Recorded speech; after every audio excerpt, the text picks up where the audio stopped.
The following podcast is a presentation of Project Entertainment Network.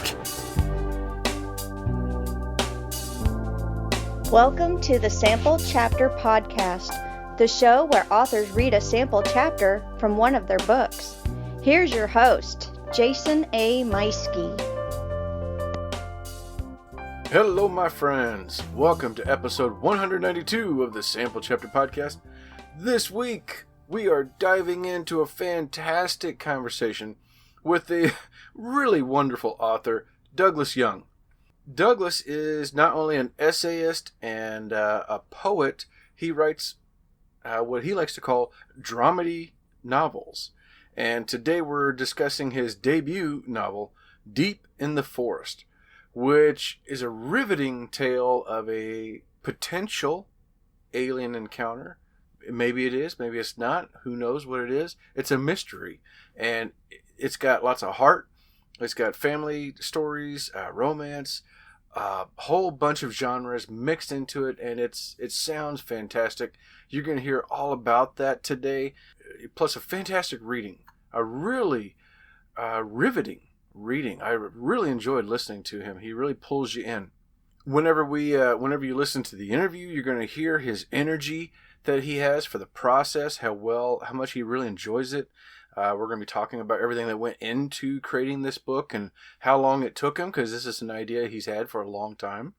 And and some of his really unique looks at things, like shyness being a handicap and conquering your fears to live the fullest. Lots of really good stuff in this interview, and you're going to really enjoy it. So stay tuned. That interview with Douglas and his sample chapter is coming up here in just a few moments. Meanwhile, thank you everyone who reached out and has been sharing my post last week, the episode where I came on. I did a reading for my new book, Bandit Rising. The pre-order is available, and I'm just blown away with all the outreach I've had for that and the way everybody's shared it. Thank you very much for all of you who did or reached out to me. I'm pretty happy about that.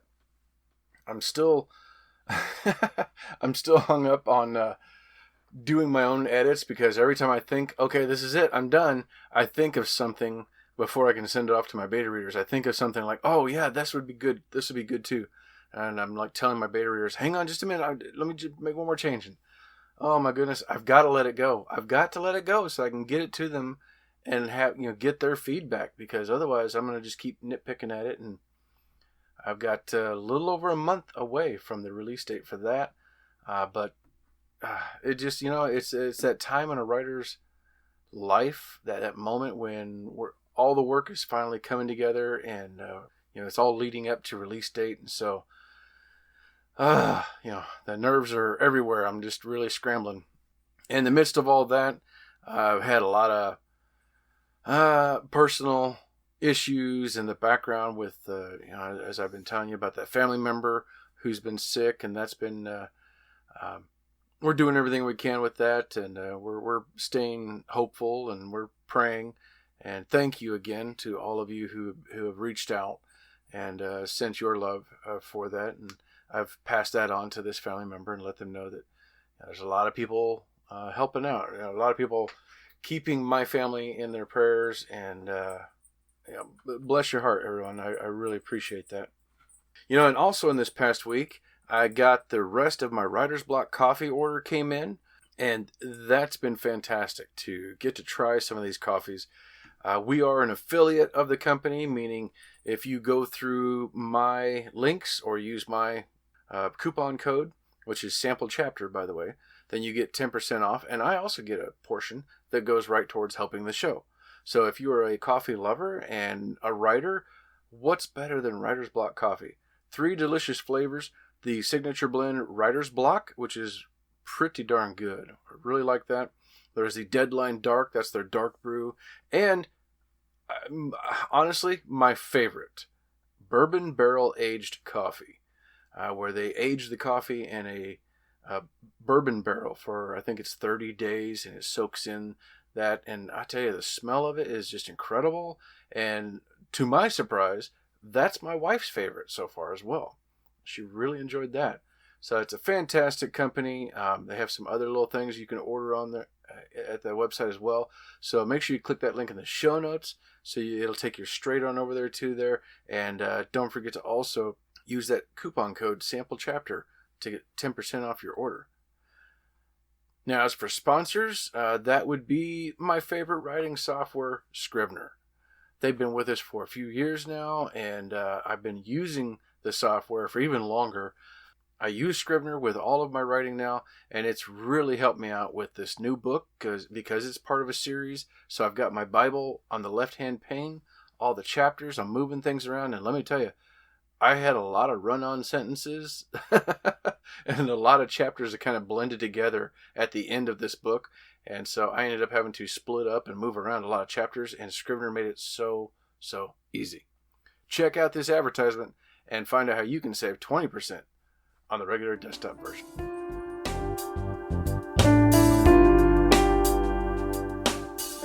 Jason here.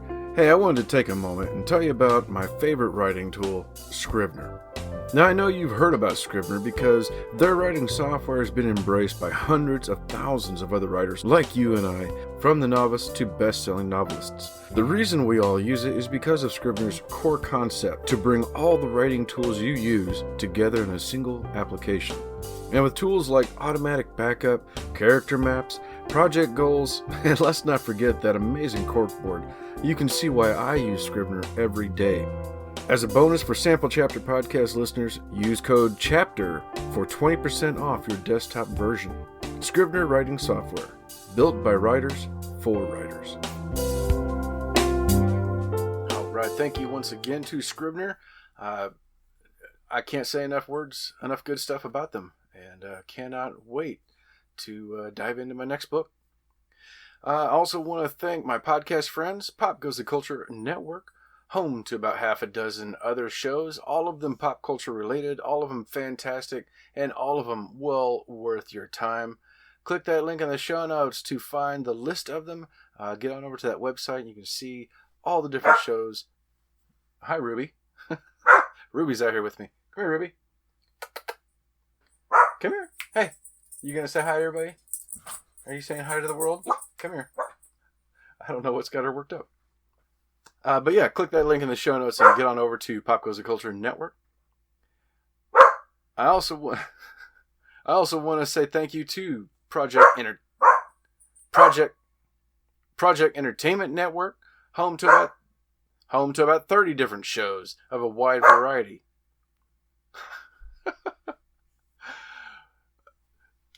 Check out this advertisement for one of those fantastic shows. It's Bazong, the weird and wacky fiction podcast. With me, your host, Mr. Frank. Every Monday, we're talking to everyone who's anyone writing weird and wacky fiction. So if you enjoy reading funny and strange books, or you enjoy writing funny and strange books, join us on Bazong each week to learn along with Mr. Frank. Bazong every Monday, a part of the Project Entertainment Network. Bazong! Bazong! Bazong! All right, everyone, that's about enough of this. No more talking for me. Let's get on over to our interview with retired professor and Georgia native Douglas Young.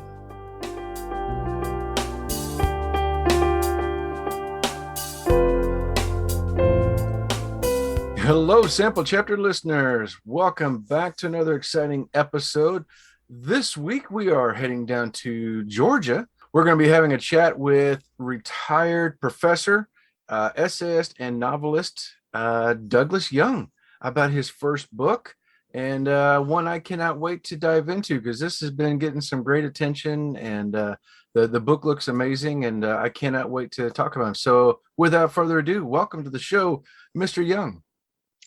Thank you so very much, Jason. I am honored to be here, and this is really exciting. I really appreciate your interest in the book. Well, it's a fantastic looking book, and it's one of those concepts that makes you go, oh, I need to find out what's happening here. So you got a great hook to it. Well, I really appreciate it. I was thrilled with the front book cover. that the publisher put together. And I really think that it's an exciting and engrossing, really fascinating, and often quite funny story.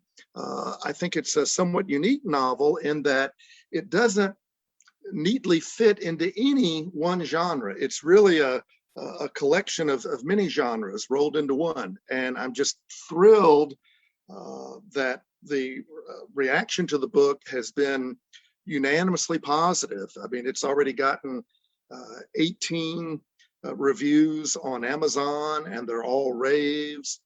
5 reviews on Barnes and Noble, they're all raves. And people have just been extremely receptive to it, and so I'm just elated. Oh, absolutely.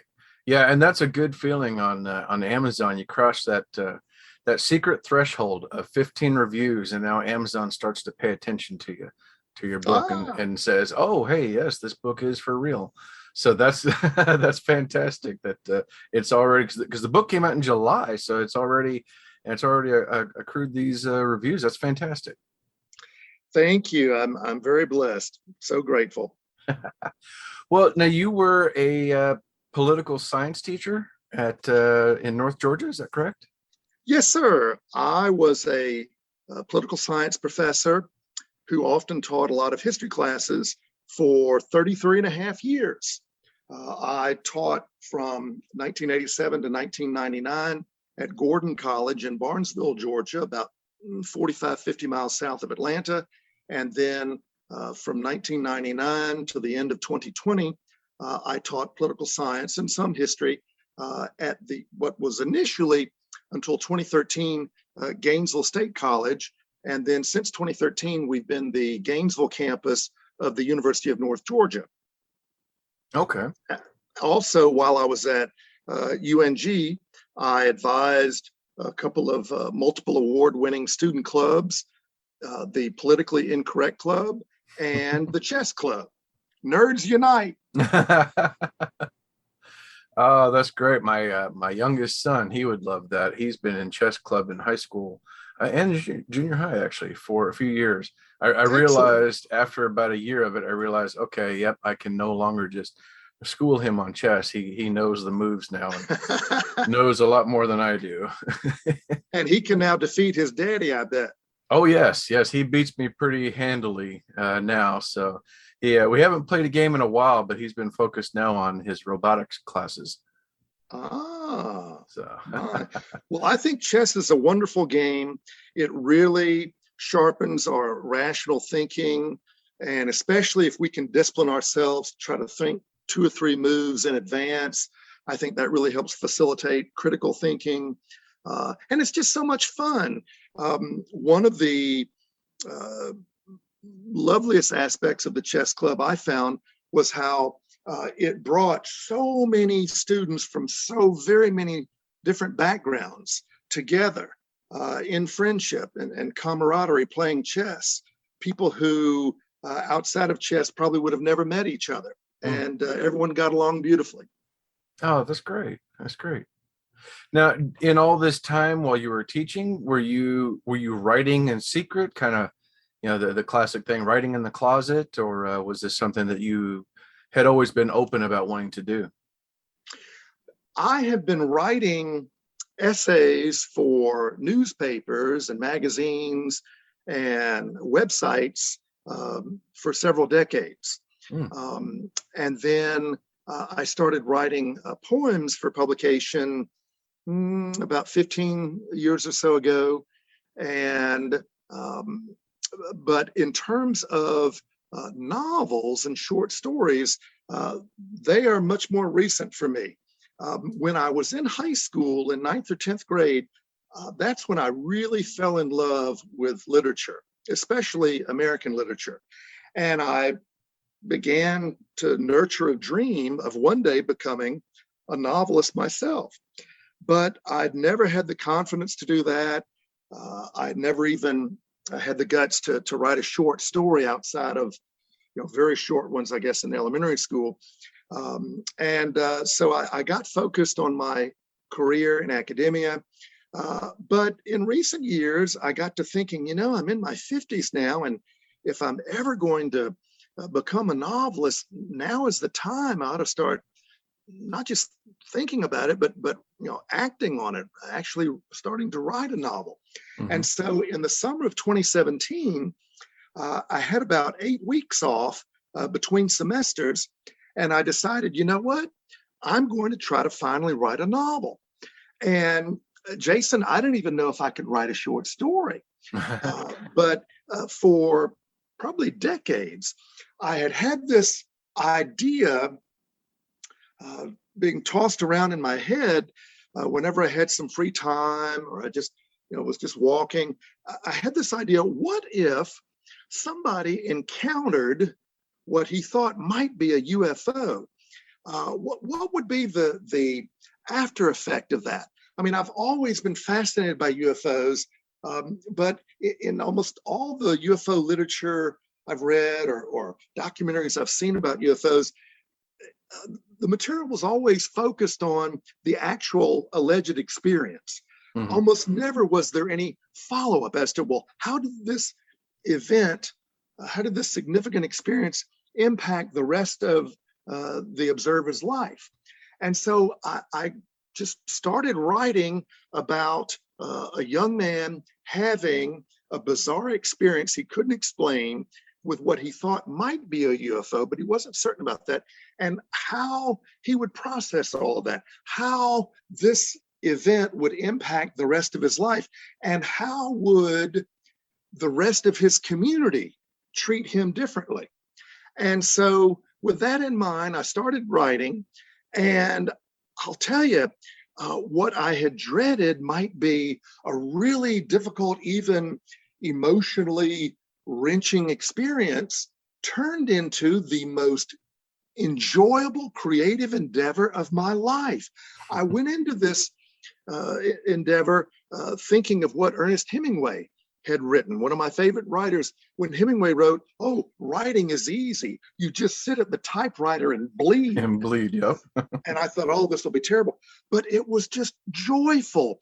As much as I love writing essays and poems, there are rules that I have to obey. With my essays, they have to be less than 800 words for a newspaper to print them.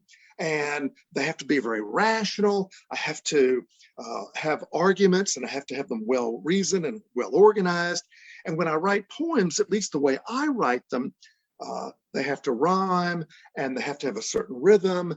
And I like to have the same number of syllables in back-to-back lines. And I write in 4-line stanzas. But the beauty of writing a novel or a short story is, other than basic rules of punctuation, there are no rules. It's just complete free form. And so it was just a uniquely thrilling creative experience for me to sit at the computer and to just let my fingers on the keyboard just follow my imagination. And I realized really quickly that this was going to be a lot more than a short story, that really I should develop this into a full-length novel.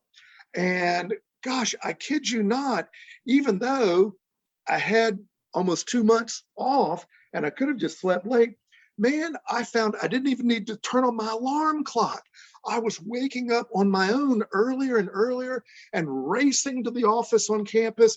And I was staying later and later. Man, I would write 8, 10, 12 hours a day. And sometimes I would write as many as 12 or 13 pages a day. And it was just so exciting. I loved it. And I found that the best way for me to write was to just write as much new material as I could, as fast as I could, and worry about most of the editing later. And so what I would typically do is write maybe 2 or 3 days in a row, new material. And then for the next couple of days, I would go through it all and edit. And initially, I didn't even have an outline. I just let my fingers on the keyboard follow my imagination. But then when my imagination was going faster than my fingers could keep up with it. Then I would sort of map out the rest of the novel by chapters, chapter headings. Well, this is the chapter where this will happen or that will happen, and it was just a joy. I loved it, and I did not write it to be in any one genre. To me, to do that is to really constipate your story, to just narrowly define it. And I don't think life is like that. I think real life, a full life, is a melding of lots of different genres. I mean, if we're going to be honest, I mean, we have drama, comedy, romance, suspense, there's religion, there's excitement, there's all kinds of stuff, family dynamics, friendship. And so I wanted this story to encompass all of that. And I think it did. I think it does. Oh my goodness. There is so much there, so much there to unpack. But I love your enthusiasm and the energy you bring to the writing process. And I'm not sure how else to describe it other than that high that you get from writing and Yes. The discovery writing, like what you're doing, is such a great feeling. And I love it whenever I can tap into that, when I've hit that vein, so to speak, to continue this very odd thing that I've set up here. For me, I'm sorry, go ahead. Well, I was just going to say, it's such a euphoric experience whenever it starts pouring out like this. I agree. And to me, writing has not been the least bit lonely. I've loved it. To me, I get to create and dive into and relish and just soak up and enjoy my own world. And I'm always writing to my audience as well. And I like to imagine it'll be a big audience. And so I haven't felt lonely at all. It really has been a genuinely creative high. To create something original, it's just, for me, it's a really uniquely thrilling experience. And I'm just so elated and honored and touched and deeply blessed and grateful to be able to share it with others, and that people have enjoyed it so much, that I've gotten so much positive feedback, has just been a blessing that I had never really seriously imagined would come true. And so it's just, this has been the happiest year of my life. And I'm just delighted that the story has been so relatable to so many people, that people have really taken to it. And so I hope that it will continue to spread in popularity and acceptance. Well, that's the icing on the cake. It sounds like you wrote for yourself, because you had the question that you were already internally considering, and then posing that to yourself, and then putting your answers out on the page, and then it comes together in book form, and then you put it out there, and it sounds like people are enjoying your thought process, having that same idea of like, yeah, what would it happen, and let's see what happens here with your characters. We got Elton Peabody, who goes through this, and that's it's a great feeling to tap into something that apparently is really latching on to an audience. And definitely congratulations. Well, thank you very much, Jason. I do really appreciate that. I think, as another interviewer suggested, by luck, I cannot say that I planned it this way at all, but as fortune would have it, UFOs have been back in the news big time this year, with the release in late June of the Pentagon report, in which for the first time in American history, the U.S. military has acknowledged that there are lots of UFOs. The Pentagon is certainly not saying these are little alien green men manning them, but there are aerial phenomena that our fighter jets have been following and filming, and they're doing things that defy the laws of physics, at least as we understand them.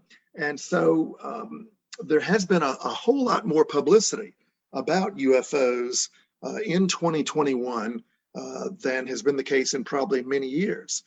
So that was really a stroke of luck. But I really want to believe, and I know I'm a little biased, but I do believe that the story of Deep in the Forest is something that I think a great many people can relate to. I mean, as you pointed out, Elton Peabody is the protagonist, and he is a 35-year-old high school history teacher in the present day in a small southern town. And he goes home from school late one Friday afternoon, early evening, and he takes his dog into his backyard, and he notices as it's getting dark, there's a strange white light, a bright glow deep in the forest behind his backyard. And his dog, General Longstreet, and seemingly all the other dogs in the neighborhood are just barking hysterically towards this light.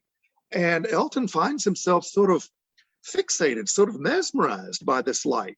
Mm-hmm. And so against his dog's will, once he gets his dog inside, he takes the flashlight and he dares to go out into that forest to see what is that bright light. And when he finally encounters it up close in a clearing, oh my goodness, he's just enveloped by the brightest, whitest light and the loudest humming sound he's ever encountered. And he panics and he blacks out.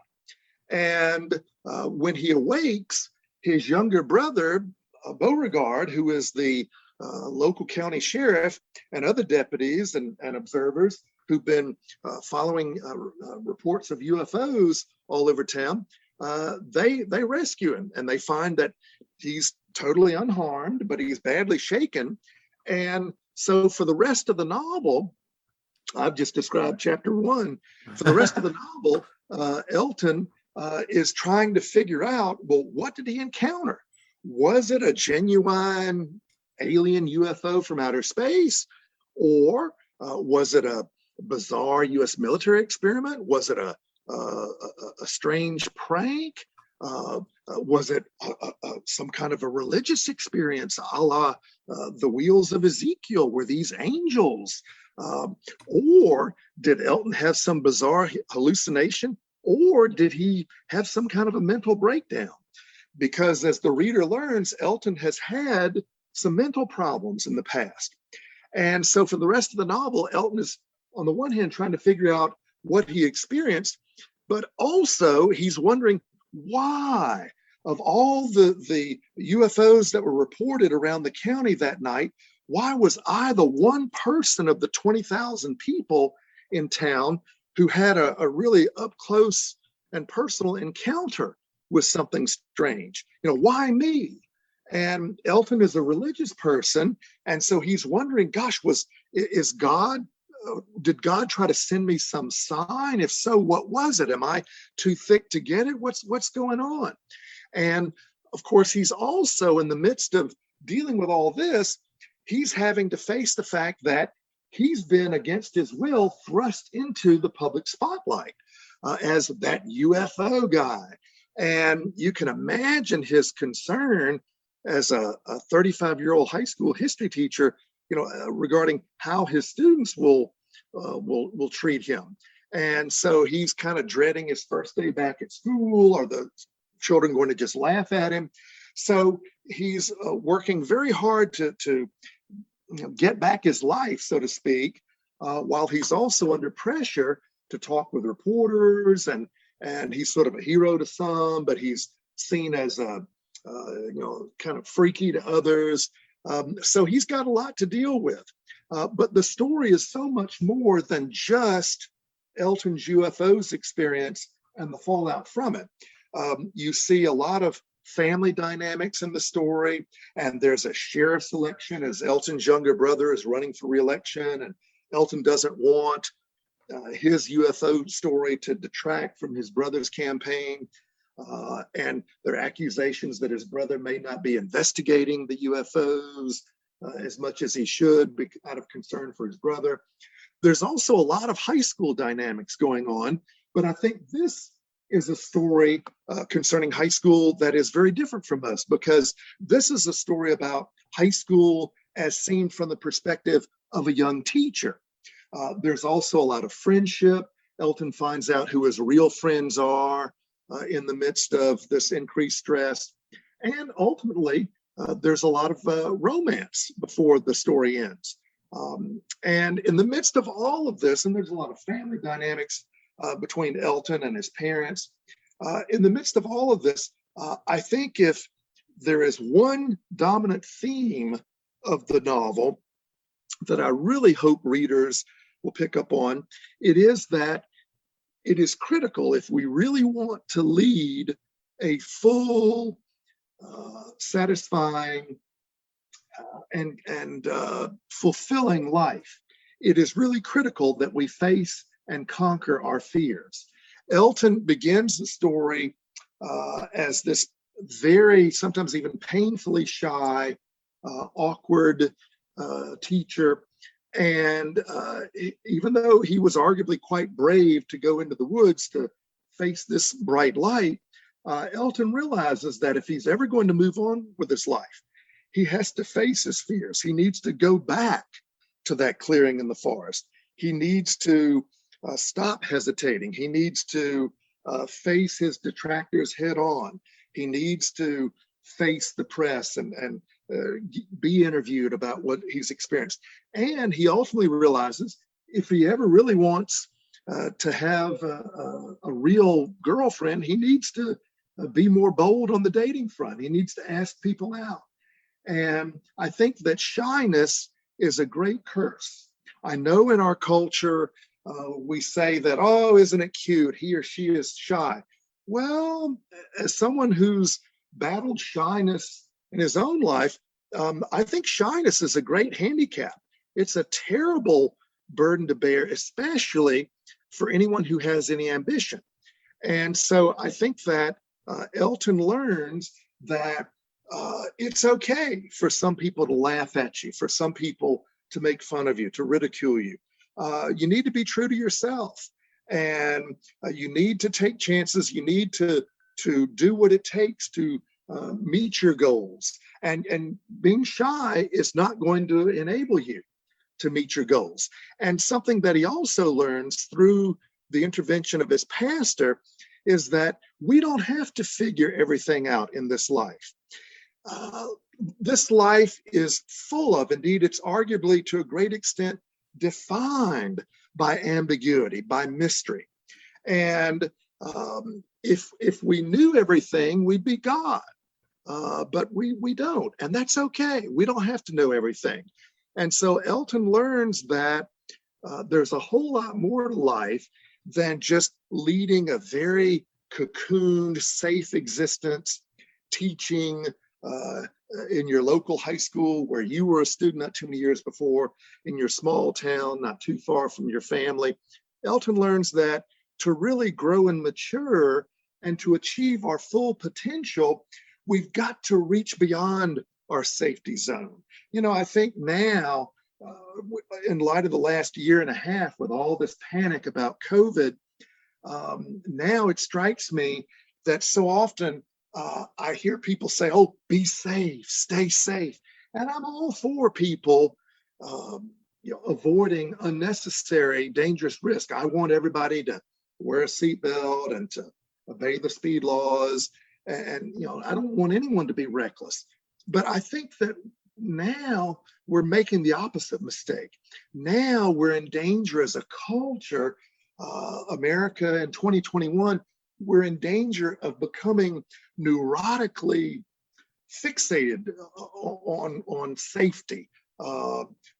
We're becoming obsessive compulsive about avoiding risk. And I love what my guru, Dennis Prager, says. You can lead a safe life or you can lead a full life, but you cannot lead both. It's one or the other. And I think that if we're going to be true to our great American heritage as a proud, yeoman, independent, and free, self-sufficient people, we have to try to lead a full life. And that means that we can't always be safe. And certainly if we want to lead a fulfilling, happy, contented life, we've got to reach beyond ourselves. We have to take risks. We have not, again, don't take suicidal, dangerous risks, but other than those, yes, be bold. Try to hit a home run. Don't just bunt through life.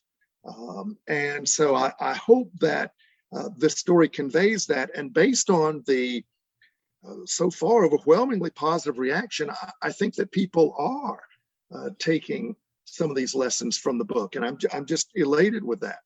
Well, I agree with you completely, and I love the idea of, swallow the lump in your throat, gird yourself up, and take that risk, whether it's asking somebody on the date, or even as simple as, okay, I'm going to write that book. I'm going to do it now, and I'm going to put it out there, and just like you have done, and all for the better too. This is fantastic, and so many great little lessons throughout the book, and I think that's clearly that's what's adding to its popularity, that it's got in there, because it's not just a straightforward was it aliens or not, yes or no.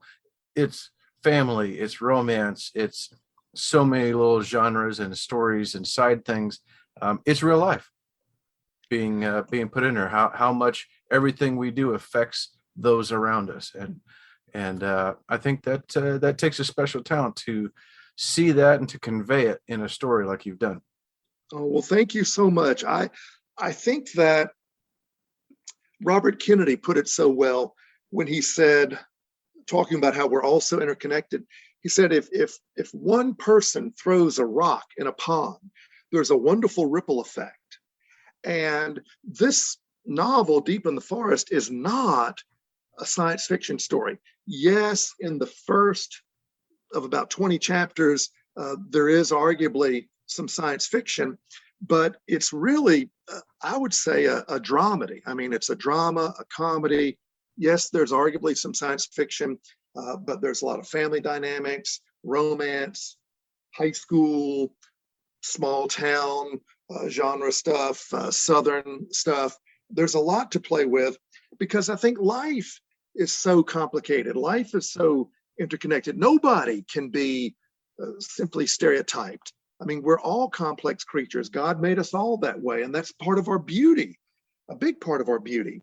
Mm-hmm. And I think back to what Mark Twain wrote, and I'm having to paraphrase here, forgive me, please, but Twain wrote, 20 years from now, you're going to regret far more the things you did not do than those you did. And I think Woody Allen put it so well in one of his movies when he had a character say, the saddest thing in life is a missed opportunity. And I can tell you, as someone who is now 59, and I'm someone who has a lot of regrets. I mean, professionally, I've been very blessed, but when I look back over my life, when I look at my regrets, every single one of my regrets is a missed opportunity. Not telling a dying relative that I loved her because I thought at the time, oh, this could be awkward, uncomfortable. And of course, she's been gone for decades, and I can never do that. And it's a little late if I'm standing at her grave telling her that. I have regrets about not traveling more when I was younger. When I was younger, when I was in my teens and 20s, death was not an emotional reality to me. Intellectually, I, of course, knew that we would all die. But in my life experience, all the deaths of anybody I had known had always been of old people. And yes, it may have been quite sad, but it was never a tragedy. Death was just not really real emotionally because I'd never known anybody young to die. Well, suddenly in my late 20s, two of my elementary school friends died of cancer, including my first grade sweetheart.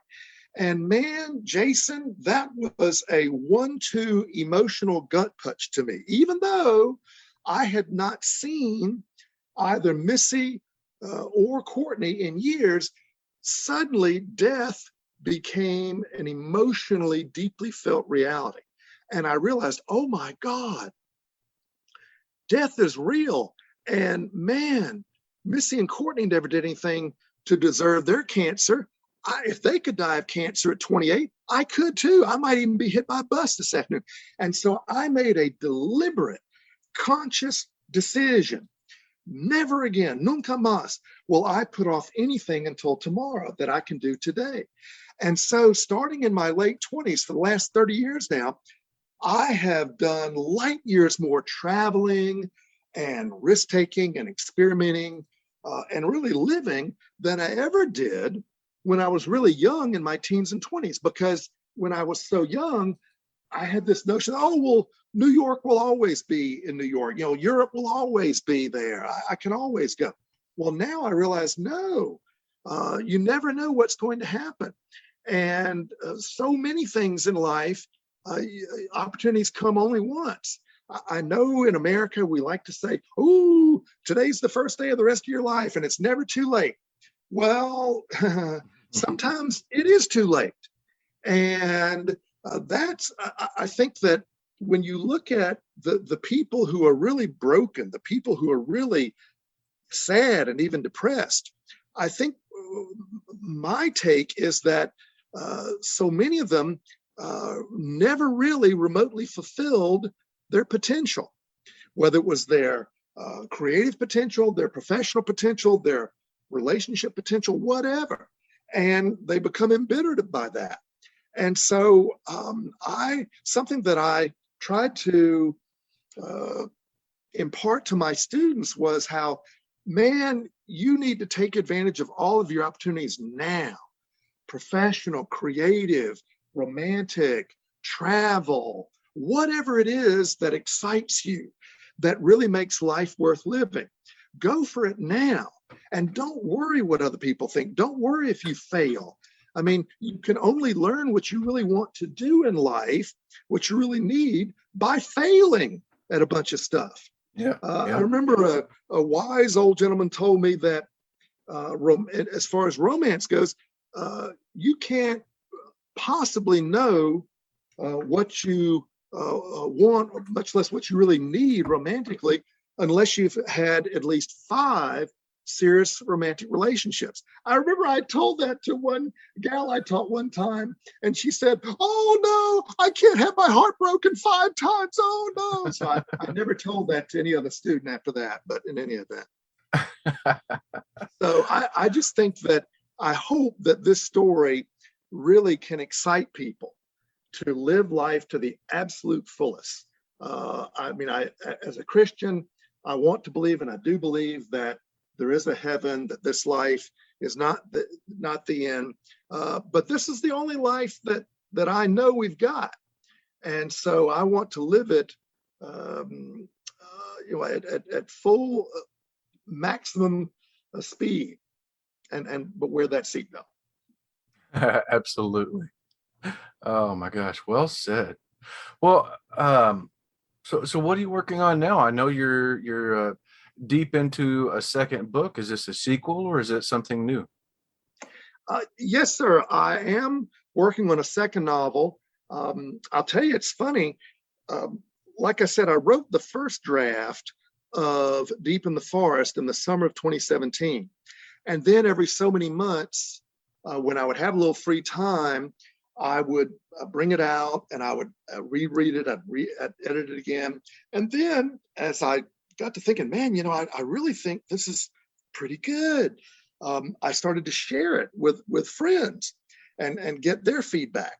And as they liked it and pointed out mistakes I'd made and gave me advice and all, as the book was getting better and better, I decided to get super serious about it and started to look for a publisher. And then I found a publisher last summer, and went through more editing. Well, what happened was, like I said, I retired at the end of last December, in December of 2020. And so I no longer had classes to teach or committee meetings to attend or anything like that. So I had a lot more free time.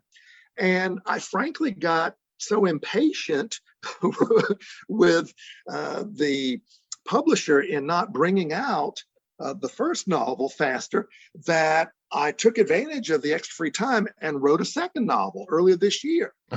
And then in the summer, on July 19th to be exact, the first novel came out. And so for the last 6 or 7 weeks, I've been neck deep in promoting the book, giving interviews and reaching people online, etc., setting up book signings. But lately, I've gotten back, just in the last week, I've gotten back to editing the second novel some more. So my hope is, and I've already started to shop the second novel around some publishers. My hope is that the second novel will come out at some point next year.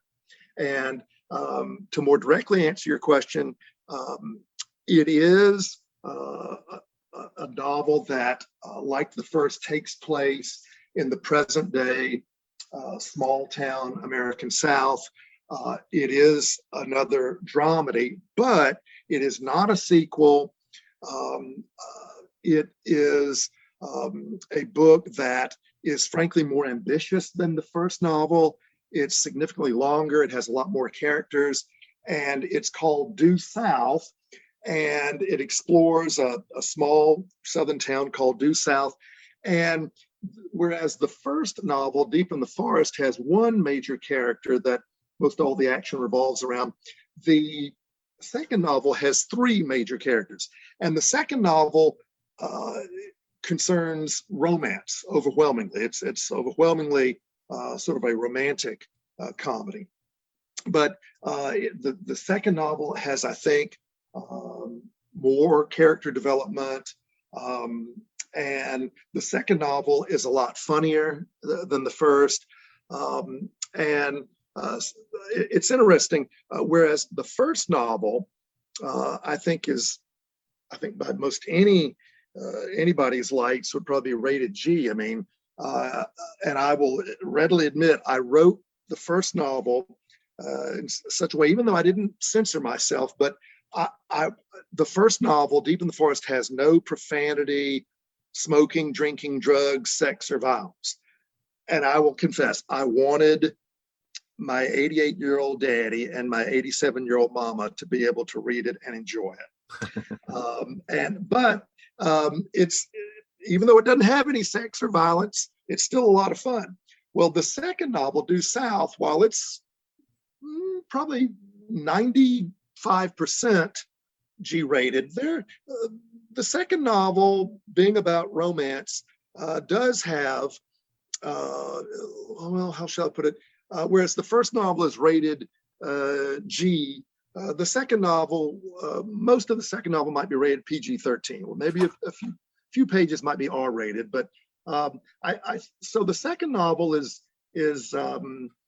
more. I think even more people will be able to relate to the second novel because there is no possible UFO element. The second novel is something that virtually everybody, I think, can relate to, who's ever been in a romantic relationship or tried to be in one, or who's ever been in love.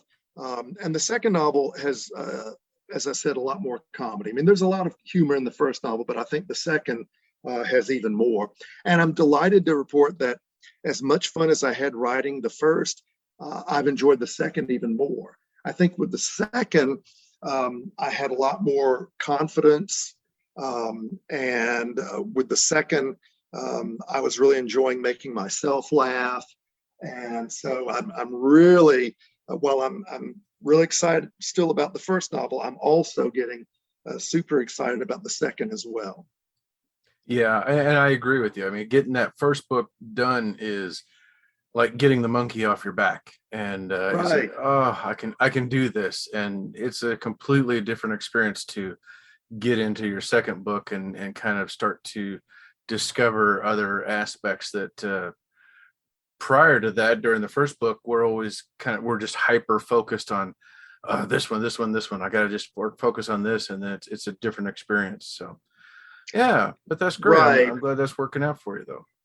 And it's funny, when I wrote the first one, I was not aware of any style unique to my storytelling. I mean, I had never written a fictional story before of any real length. I just wanted to convey my ideas and the story in my mind as quickly and as well as I could. Well, in writing, well, let me backtrack. In editing the first novel so many times, and editing that manuscript again, over time, I started to pick up a certain rhythm, and I started to recognize certain traits to my prose.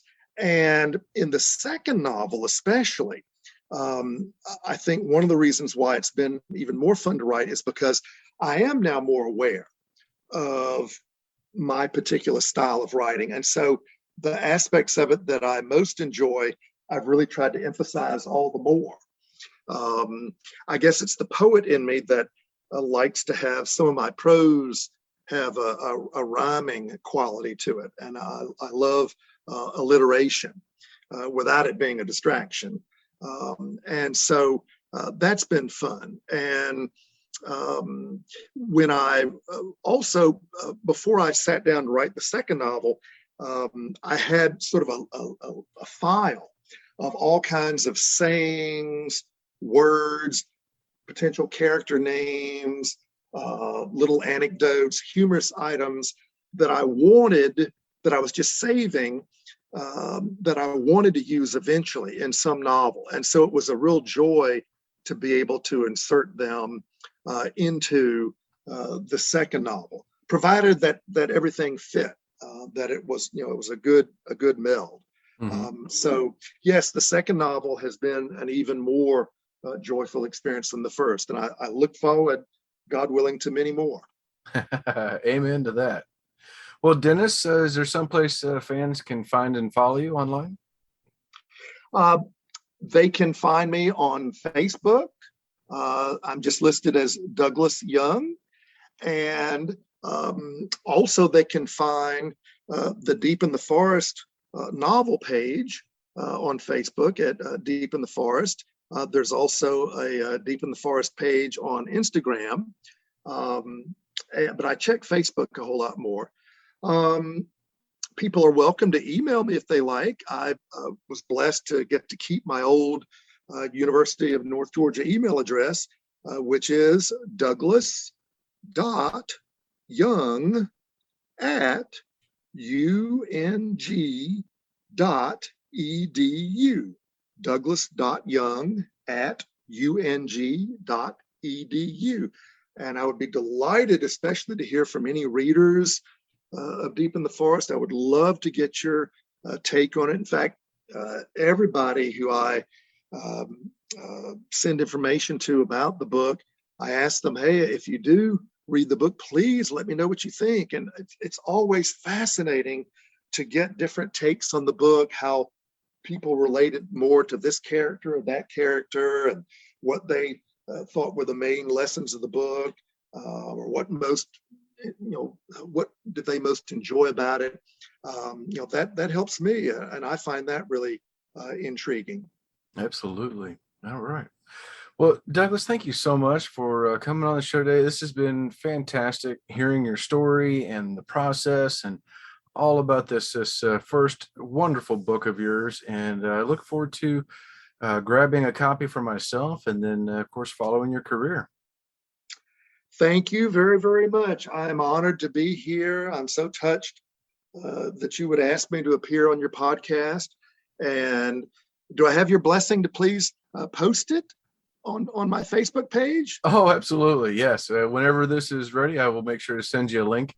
And of course, everybody listening, as you know, I will also have the links for his Facebook page and the email and where to find the book on Amazon and Barnes & Noble in the show notes. So whenever you're done listening, you can just click that link right there and you're right there with Mr. Young and his books.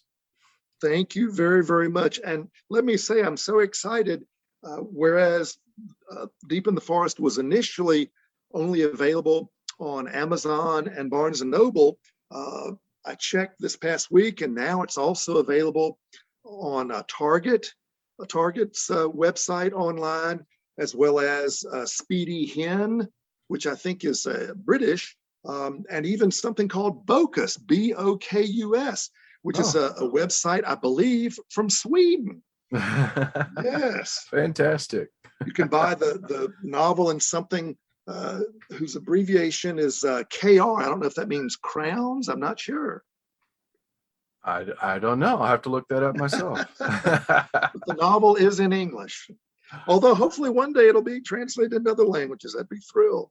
Oh, that would be thrilling. So, all right. Well, ladies and gentlemen, without further ado, time for me to step aside with my coffee actually today I've got ice water, being a good boy.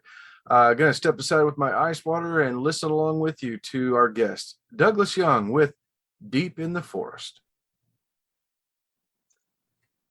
Chapter 1. Driving home from work late on a Friday afternoon was usually one of the happiest times of the week for 35-year-old Elton Peabody. The nervous tapping of his left foot aside, he was proud of working harder and longer than any other teacher at the high school, and he enjoyed reviewing both the week's successes and lessons learned as he made the 15-minute trip home. How he relished his small town's many tall oak trees and red, pink, and purple azaleas already in bloom. This third week in March had been unusually good since he judged his lectures to have been especially strong and the discussions lively and well-reasoned. His Western civilization students seemed particularly taken with the dramas of the French Revolution, and he was delighted they appeared to appreciate the dangers posed by any kind of zealous purists. He had also finished grading his U.S. history class term papers and was pleased with how relatively well most read. Nor had there been a single unpleasant encounter with students, colleagues, or any of the dreaded educrats, administrators. It had been just the kind of week to put him in an ideal frame of mind to hopefully make a fun weekend. He and sweet old Mrs. Turner waved at each other as he turned into his neighborhood, a middle-class mix of homes with no consistency of architecture. The autopilot ritual was repeated several times with other residents working in their yards as he made his way home. "Easy, boy," he laughed as General Longstreet tried to climb his leg upon entering the front door. Elton never failed to smile, as the big fellow never failed to greet him with the same excited joy. But he soon realized Longstreet's enthusiasm was likely heightened by an overdue need to relieve himself, since it was now 6:40. So Elton led him into the backyard and started to heat up supper in the microwave oven. He had not been in the kitchen 5 minutes before hearing Longstreet bark with an urgency he had not heard before. What was unusual was the barks were punctuated by a strange, low growl Elton had only heard once before when Longstreet spotted a water moccasin on a fishing trip. Even stranger, the barks and growls were occasionally interrupted by a crying whimper Elton had rarely heard and never amidst barks and growls. So he stuck his head out the sliding glass door to see what the matter was. But now he heard other dogs barking too, and in what sounded like a borderline hysterical tone. Suddenly, his house lights went out, and the Count Basie record he had put on stopped. "Dadgummit," he uttered. Without the music, he noticed Longstreet's barking had grown more intense. Going outside to confirm the neighbors had lost power too, he realized their dog's barking had ratcheted up as well, only now it sounded as if every canine in the county was in an uproar. With twilight taking hold, and hoping Longstreet would shut up in the house if distracted by a meal with the curtains drawn, Elton called him inside. Except his dog ignored him. Thinking perhaps the general did not hear his calls for all the barking, he went out in the yard to lead him back inside. But Longstreet was singularly intent on warning away whatever had alarmed him. Only when Elton pulled him by his collar did he finally, grudgingly, return to the house, albeit with many parting barks, grunts, growls, and cries along the way. Back inside, Elton tried to calm his dog, who was now crouched on the carpet, staring intently at the closed curtains while whining softly. "What's wrong, boy? You're a general. You've got nothing to fear. Settle down, big fella." But even with his favorite bowl of food placed before him, Longstreet remained fixed on something beyond the curtains, not even looking at the meal. Never having seen such behavior, Elton stared at him before turning toward the curtains himself. Now dark outside, he noticed a faint glow not seen before. This was odd, since behind his home stood woods for a great many acres, crowded with pines, oaks, and dogwoods. He drew back the curtain to confirm a distinct light emanating from somewhere deep in the forest. Unable to discern its shape or form, he strained at what the source could be amidst so many trees and thick brush. The one time he walked through the wilderness had revealed no roads or trails within it. There were a few small clearings, but no access to them except by walking. Could a neighbor be traversing the woods with a flashlight to see what upset the dogs? But he had never seen anyone go into that thicket. Indeed, he liked how most of his neighbors were quiet retirees. They regularly walked the neighborhood sidewalks, but would not venture beyond their backyard fences.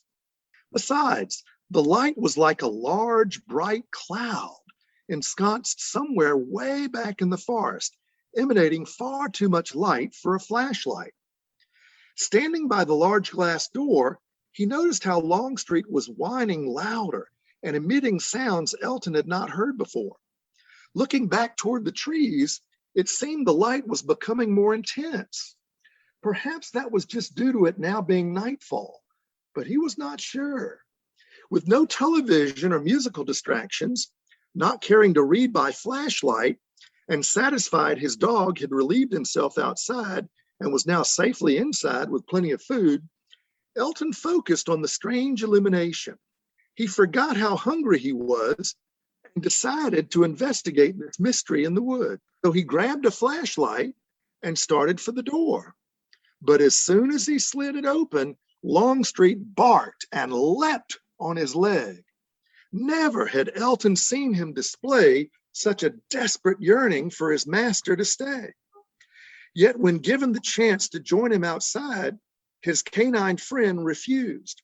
When Elton turned to step on the back patio, Longstreet's teeth grabbed the bottom of his pants leg to try to pull him back inside. "Whoa, boy, what's wrong with you? Back off, it's all right." Longstreet had never acted anything like this. When Elton finally jerked his pants leg loose to quickly close the door behind him, he was more stunned than angered to see part of the fabric was gone. He chose to be grateful his dog had not bitten him, but instead sought to protect him. Yet the thought of taking Longstreet in his present state on a leash into the forest did not seem wise. At this point, his canine buddy would not go anyway. So Elton went toward the woods on his own, able to hear Longstreet wailing in the house. He climbed over the back fence, turned on the flashlight, and followed in the direction of the distant luster. He briefly looked back toward the neighborhood to see if anyone else was venturing outside to seek out the light, but found no company. Instead, he saw what appeared to be the glow of candles in homes, and there was still a cacophony of barks echoing throughout the subdivision. Peering ahead into the forest, He realized its trees were too thick to navigate very fast, and his flashlight failed to find any undiscovered trail.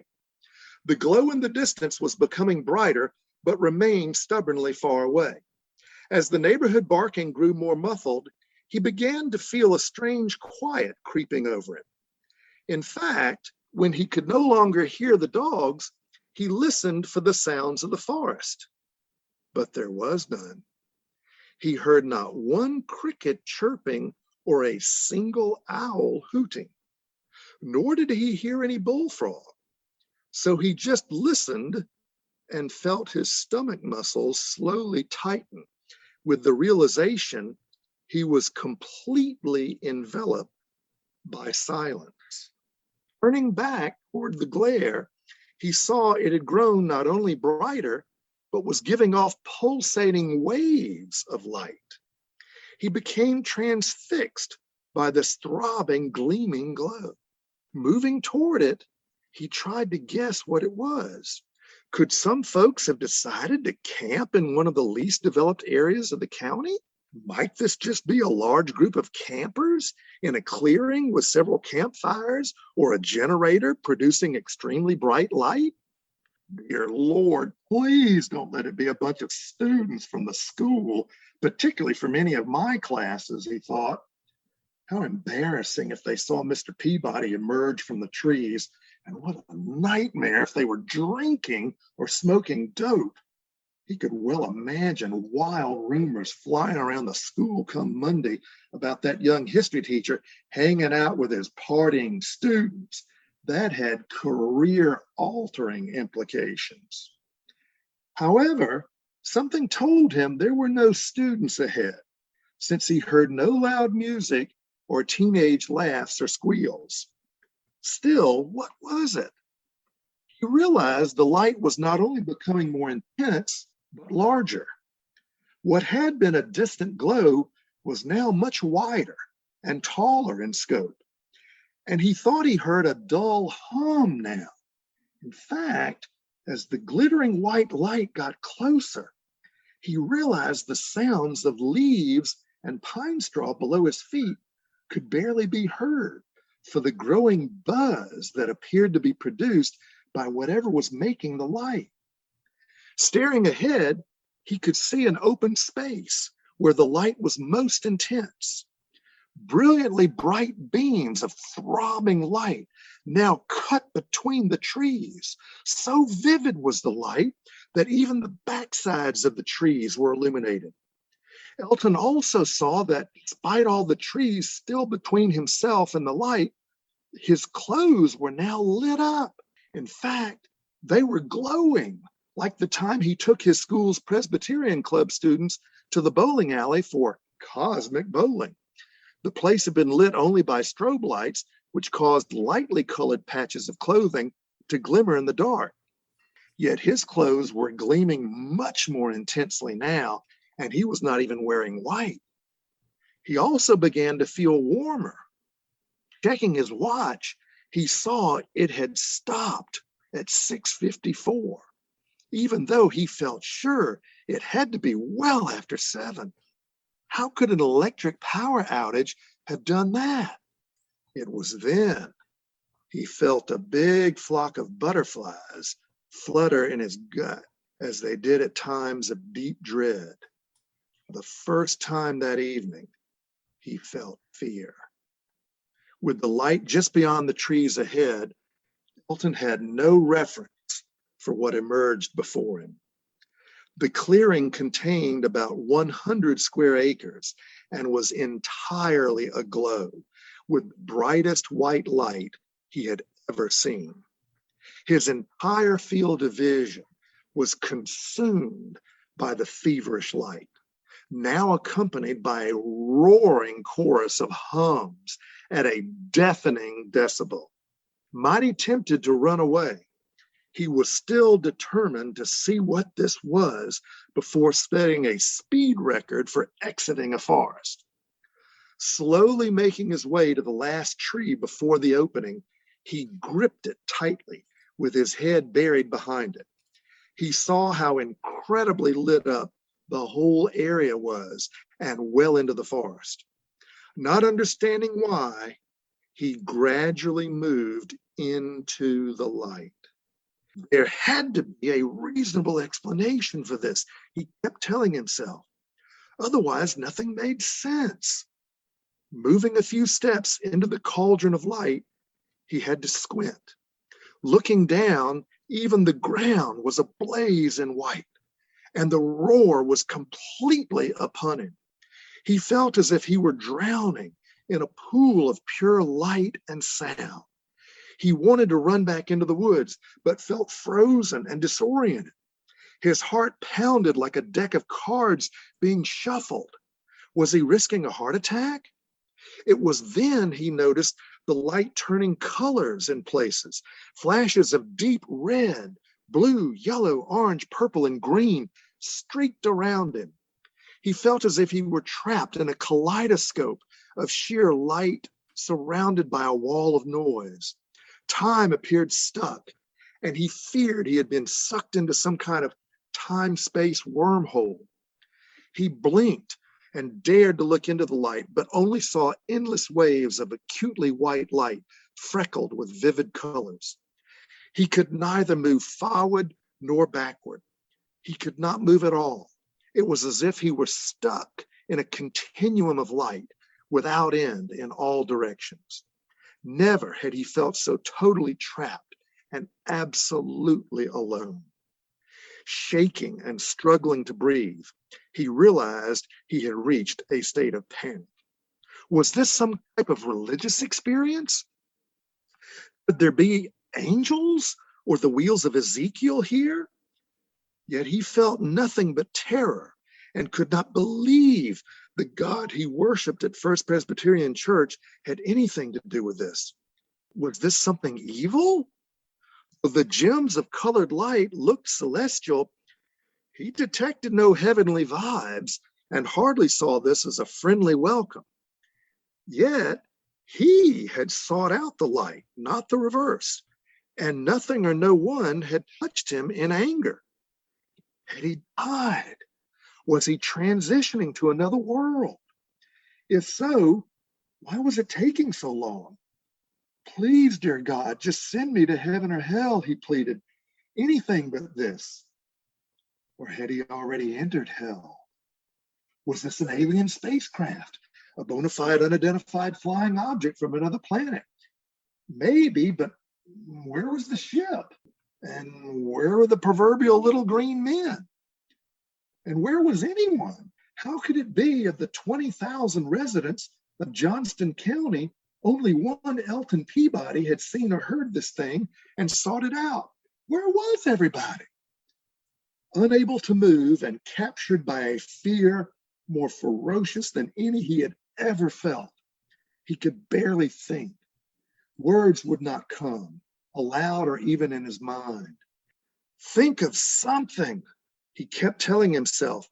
He started yelling, but heard nothing above the din of noise and could no longer tell if he was making sounds. It was then he collapsed to his knees and clasped his hands to his bowed head. He fervently, desperately wanted to pray, but could not even recall the Lord's Prayer. He tried to just think of God and something to say. Frightened beyond words, he finally whispered, "Please, dear God, please help me. I'm so sorry for all my sins. Please save me." Perceiving he could not get any more afraid, he resigned himself to his fate. Without consciously deciding to do so, he found himself on the ground in a fetal ball, hugging his knees and shaking with his eyes shut tight. Light still pierced his eyelid. At one point, he closed his eyes as firmly as he could and then opened them wide to wake up from a nightmare, as he had done so often before. But opening his eyes only caused them to immediately close again, as if stabbed by the merciless light. And no matter how hard he pressed his hands over his ears, his head sounded like an echo chamber of jet engines. Having lost the capacity to reason, his mind clung fiercely to a blessed refuge of nothingness, a commitment to ride this ear-shattering light storm out and just accept whatever happened. He did not know if he went to sleep, passed out, or hallucinated. He had no sense of how long he was feverishly holding himself. He just shook and rocked back and forth in a steady rhythm, push against the fear and try to prevent fall.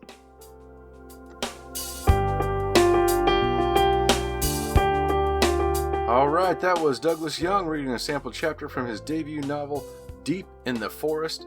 And I told you, didn't I? He does a fantastic reading. I mean, I was really pulled in, kind of like that light was pulling in the character.